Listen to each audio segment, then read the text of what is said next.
Chapter 12. The spirit bear approached Cole with a slow, lazy stride, its head held low. Cole clenched his fist. Maybe he could hold up his arm. Maybe he had energy for one last swing. 10 feet away, the bear paused where Cole's spit had hit the grass. It lowered its head and sniffed. Still eyeing Cole, the spirit bear casually licked up the spit, raised its head, eyes mild and curious, then turned and sauntered away. Cole felt a sudden rush of tears and emotion. Death would be okay if it came fast, existence ending in one last violent moment of defiance. Cole could understand that kind of death. But here, he lay exposed, alone, ignored, his life leaking from his body like water from some rusty bucket. Even a bear considered him insignificant, licking up his spit as casually as if it were dew. The spirit bear never once slowed or looked back. Cole fought back his tears until the last trace of white faded into the thick underbrush, and then he began to sob. He was dying, alone and insignificant, and nobody cared. Drifting off into a dream world, Cole imagined he was a baby bird in a nest. Around him, a storm raged and the trees swayed violently. Driving rain pelted him like hail. Frantic, Cole struggled to fly, but he couldn't escape the nest. All he could do was open his beak wide and raise it upward toward the sky. The action, a simple admission that he was powerless. There were no conditions, no vices, no lies, no deceit, no manipulation. Only submission and a simple desire to live. He wanted to live, but for that he needed help. Otherwise, his life would end in the nest. Suddenly, the violent winds calmed and the rain stopped. Cole strained upward with his open beak as his senses drifted back into the real world of pain. Again, he was in his wounded body on an island prison. The storm had stopped, and something had awakened him. An overpowering animal smell. His eyes opened. Looming over Cole, its breath warm and musty, towered the spirit bear, inches away. Its legs rose like pillars beside Cole's arms, and mist glistened on its white hair. The world stopped. For Cole, there was no wind, no cold, no time, no pain, no sound. There existed only one object, the spirit bear. Its shiny black eyes held eternity. Its intense gaze penetrated, never wavering. Surprisingly, Cole did not feel the terror he had once known. Maybe the spirit bear had come to kill him. Maybe he was only curious. Whatever the reason, Cole gazed calmly back up at the bear. He knew he would fight to the last moment to live. Any animal would do that. Even worms coiled back and forth to escape capture and death. But Cole also knew that if he died, his time had arrived. It would be like the baby birds, or like the worms, or the mouse. It was his turn. Cole's eyes watered, and he blinked. This was the end, then. Resigned to his fate, he gazed into the bear's eyes, but found no aggression, only curiosity. It was as if the bear were waiting.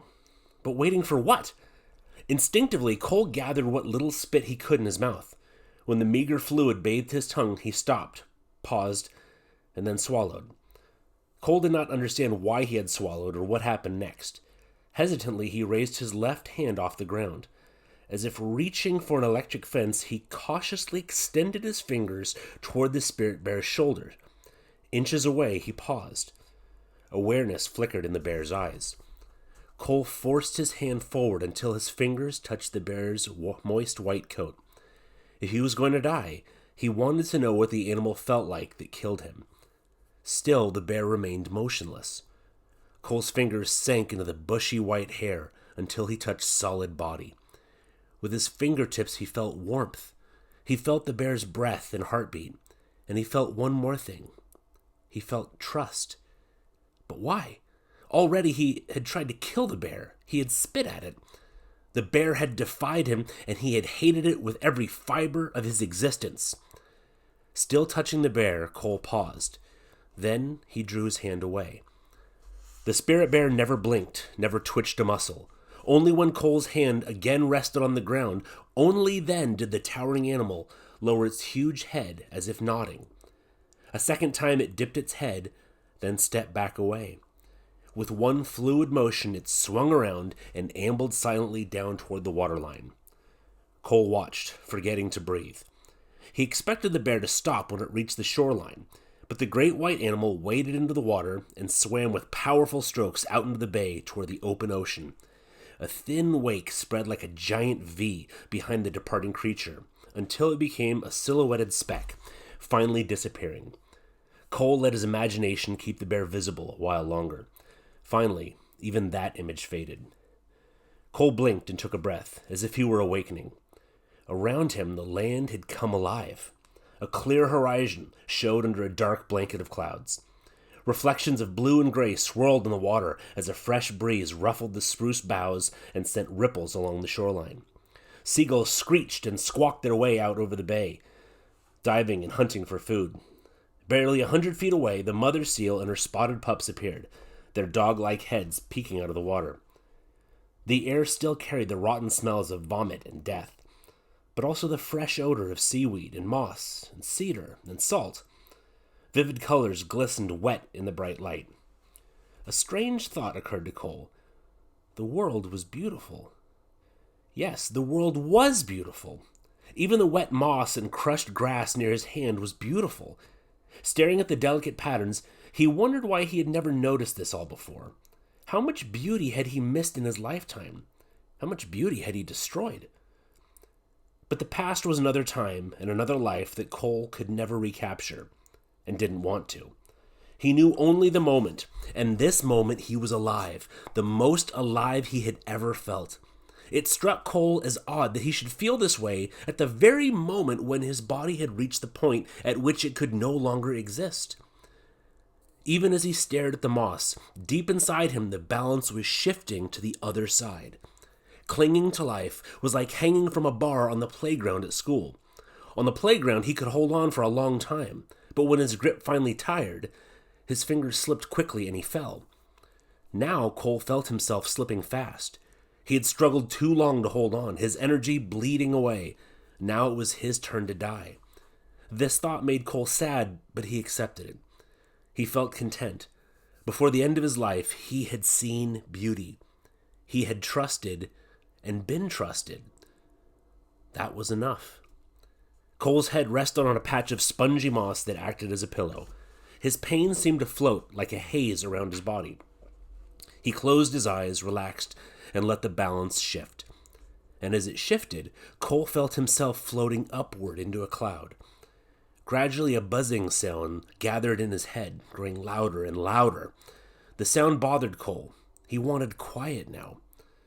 Abruptly, the buzzing stopped, and squawking seagulls surrounded his body. He could hear them arguing over him. This was what it felt like to die. He hadn't imagined it being so noisy. The seagulls began pecking at his arms and legs. Cole could not open his eyes, but he jerked his arm. Why couldn't the seagulls leave him alone? Why couldn't they just wait a little longer until he had died? Did they have to pick meat off his bones while he was still breathing?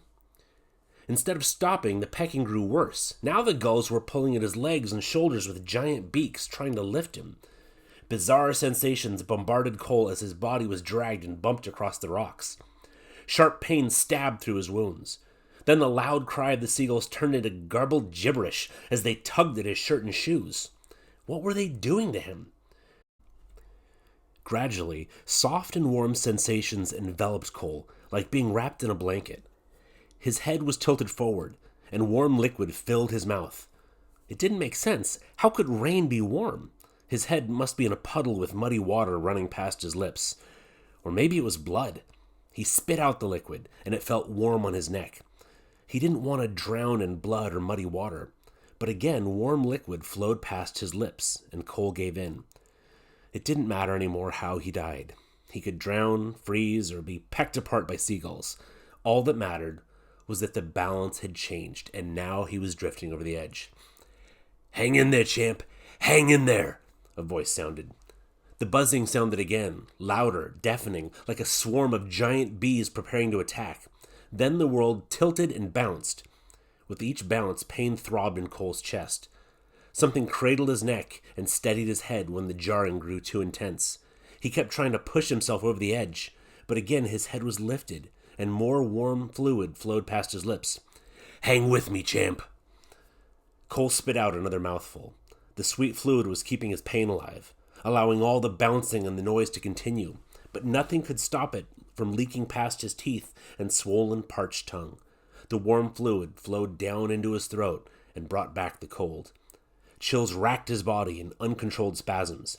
He moaned, when would this horrible nightmare ever end? Then, suddenly, he awoke. His eyes opened, and nothing made sense. Gone were the bay and the fallen tree. A dark and restless sky still moved overhead, but where was the hard ground? The wet, the mud, the dead birds? A thick blanket held both of his arms in close to his chest. The blanket was brown, and not the colorful atau. Where was the atau? Cole's vision was blurred, but he understood that he was lying in the bottom of a shallow aluminum skiff. Kneeling on one knee, staring, was Edwin, the Tlingit elder who had helped bring him out to the island. Instead of his normal detached faraway look, Edwin's eyebrows furrowed with concern. Cole blinked hard to focus. His head rested on someone's lap. Then he recognized Garvey, leaning over him, his face haggard with worry. "We'll be home soon," Garvey shouted above the roar of the engine. Too weak to answer, Cole let his eyes close again. He struggled to recall what had happened, but couldn't. Garvey shouted something to Edwin, and the engine revved louder. Spray whipped across the bow as the boat surged into the waves. Cole held his breath and tensed to lessen the pain in his ribs. It was as if somebody were beating on his chest with a bat. He felt Garvey's strong grip tighten each time they hit a big wave. The hard bucking lasted forever, and Cole was drunk with pain by the time the boat finally slowed. The screaming of the engine muted, replaced by anxious voices shouting to them. Garvey and Edwin shouted back. Then the boat bumped against something. Cole opened his eyes. They had pulled alongside a dock. A cluster of people crowded next to the boat, staring down at him. People were moving, reaching, shouting. Cole cried out in pain as he was lifted from the boat. His ribs and leg felt as if they were being ripped from his body. Someone slipped, and Cole's leg scraped against the edge of the dock. He heard himself cry out. More footsteps pounded, and voices shouted.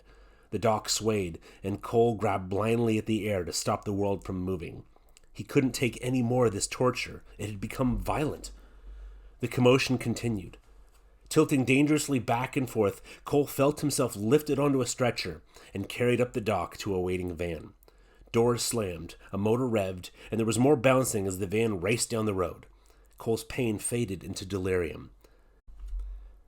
The next sensation was of entering a room and being lifted onto a soft, warm bed.